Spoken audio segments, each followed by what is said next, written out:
Story 1. People think the worst smell for healthcare workers is poop, but there are some really awful chronic wounds.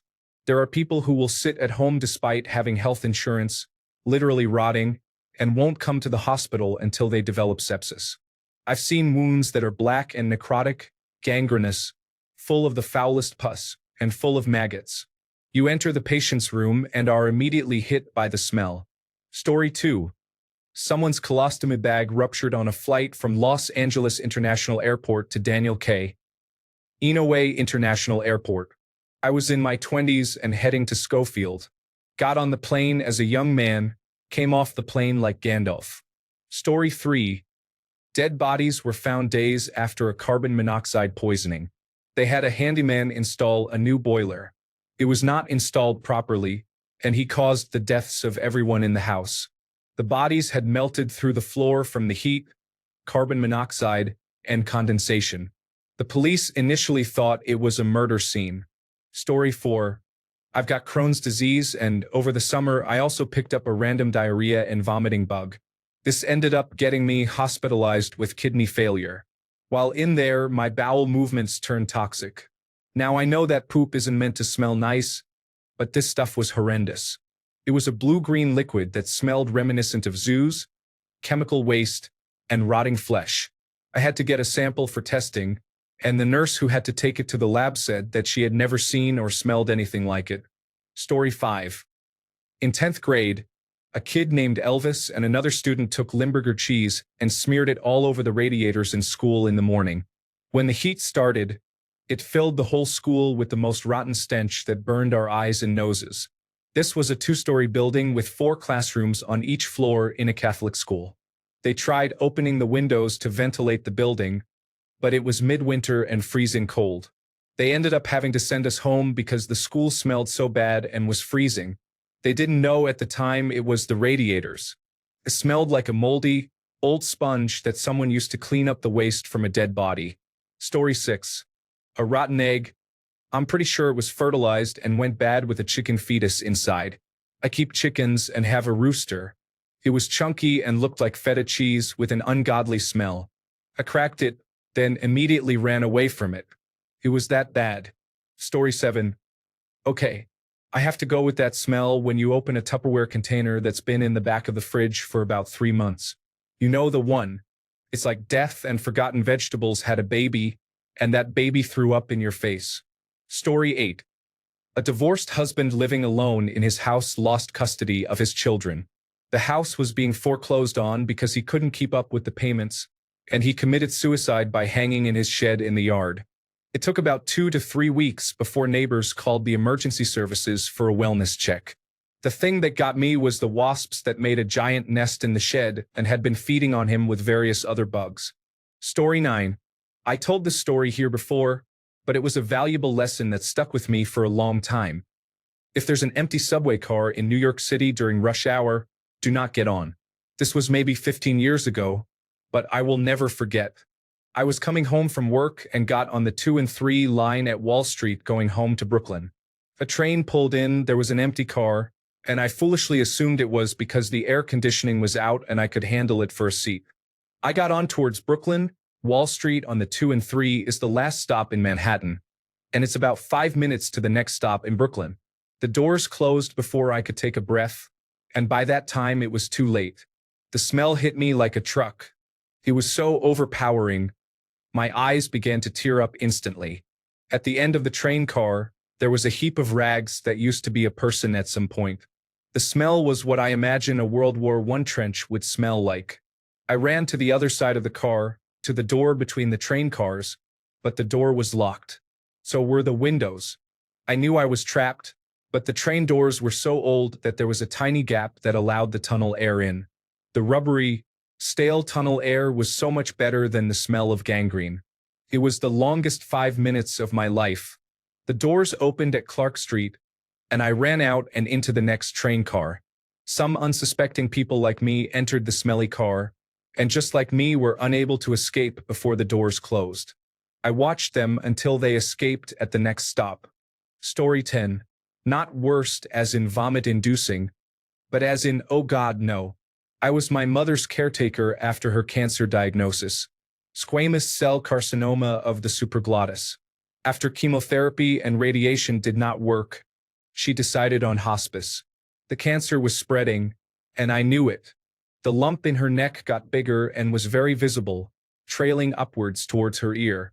They removed her feeding tube so she only ate when she wanted to.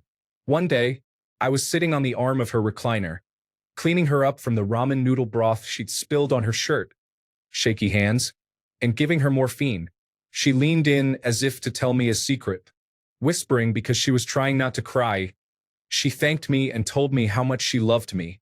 I could smell it on her breath, the cancer eating her alive. It was like nothing I've ever smelled before and something I hope to never smell again. Sickeningly sweet, strangely chemical, with a hint of rot and decay. I knew my mother was dying, and I was already destroyed. But that day I went home and sobbed in my bathtub for 3 hours. She was gone 2 weeks later. The best woman that ever lived. Story 11.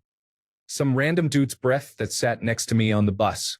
I already tried facing away from him, and I can still smell him whenever he talks or yawns. It was so bad. It made my head hurt. Definitely not how I wanted my morning to go. Story 12.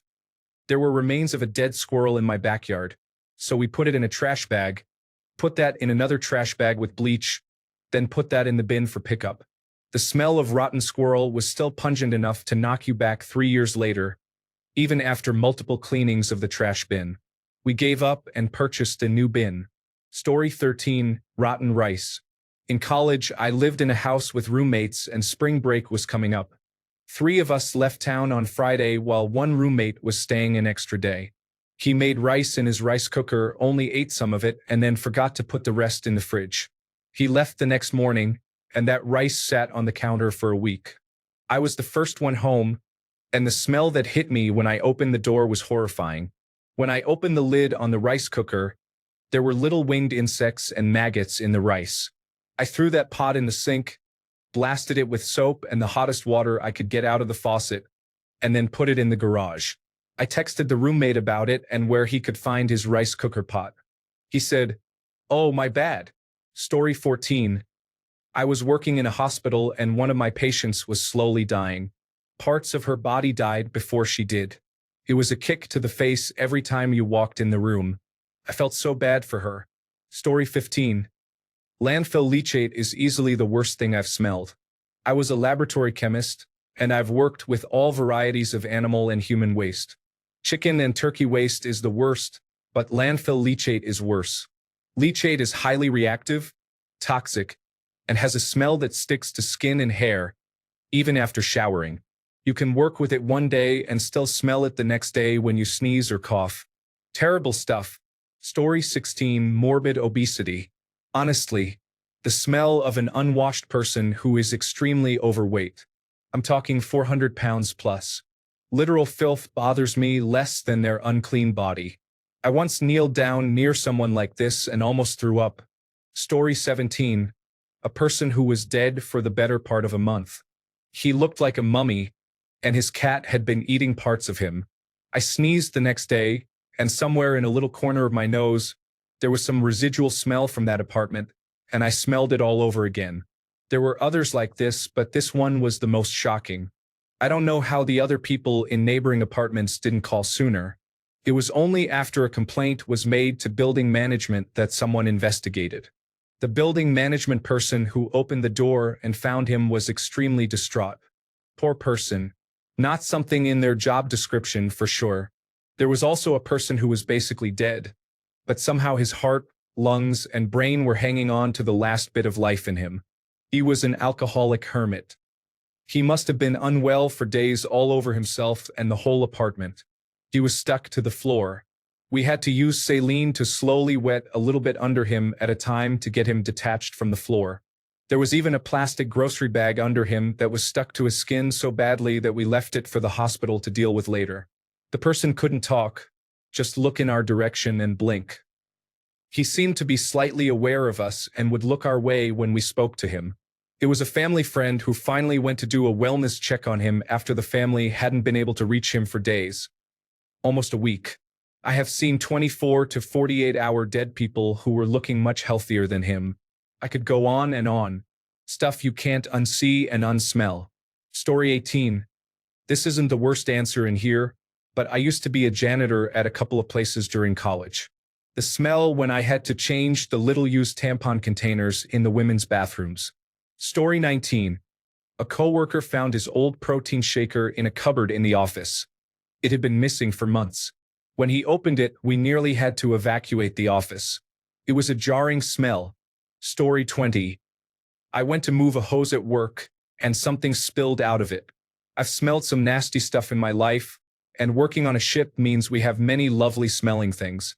Sewage, oily waste, marine growth, the grease we separate out of the galley water, bubbling bilge mud of decaying whatever makes it bubble, and growing up rural, I'm pretty accustomed to the smell of death and decay too. I have no idea what was in this hose, nor does anyone else I work with, but just enough spilled out to make about a 3-inch puddle. In seconds, the entire space, think the size of a 2-story townhouse, smelled like someone mixed raw, rotting sewage with skunk spray and dumpster juice, then carbonated it with the smell of low tide. I circulated concentrated bleach through that hose for 2 hours. Then my boss had the container I used offloaded as hazardous materials, which was probably overkill, but no one complained. That smell was stuck in my nose for the rest of the day, and through 2 wash cycles on my clothes. Story 21. Death. You enter a room, and an hour ago, the patient inside was still alive. Before you see anything, you already know that person is dead because it smells like brass and pepper. Story 22. A truckload of sheep carcasses overturned on the highway outside Salt Lake City in the middle of summer. Traffic was backed up for miles from the accident, so we just sat there, creeping agonizing inch by agonizing inch closer to it as they baked on the asphalt in the sweltering sun. The horrific odor of death warmed over and increased in intensity by the moment and in proximity as we slowly encroached upon the accident site. Story 23. I had my wisdom teeth removed. I had 6 of them. 2 were broken off at the gum line. I had the intravenous drip, just enough to completely dull the pain, but not enough to put me out. That awful smell when they started pulling my teeth was nauseating. I don't know how I didn't throw up in the moment. Story 24. Goat in rut. It was a horrific smell, and it actively pursued you as you tried to get away. We got him neutered and he doesn't smell anymore, but he was hard to love for a while there. My nose still has nightmares.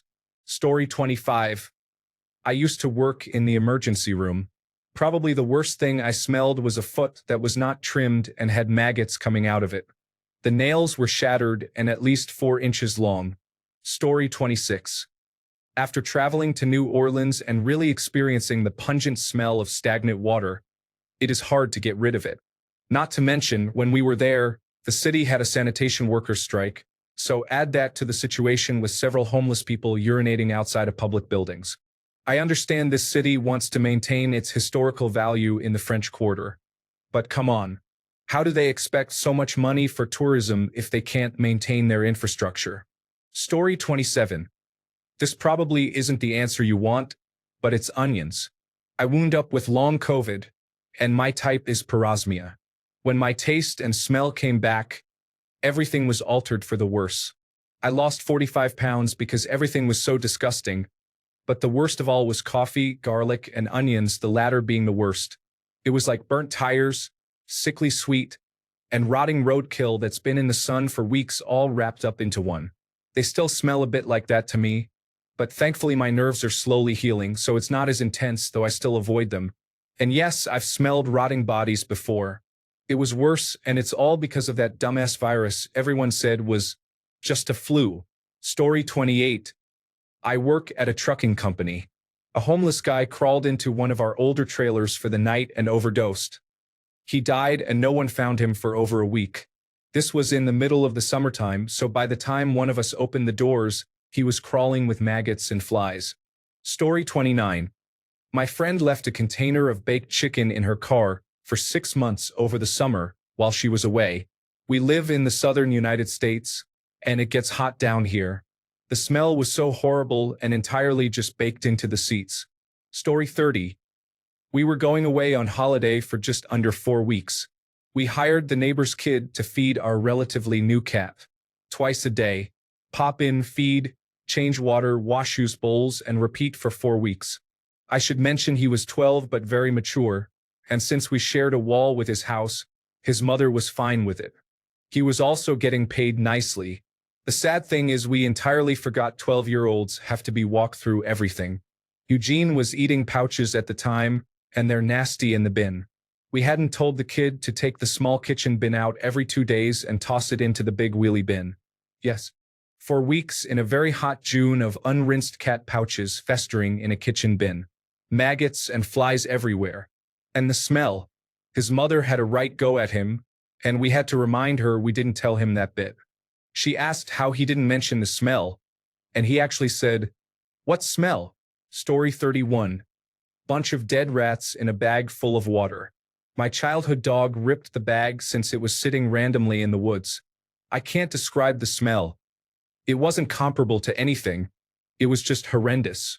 Weirdly sweet.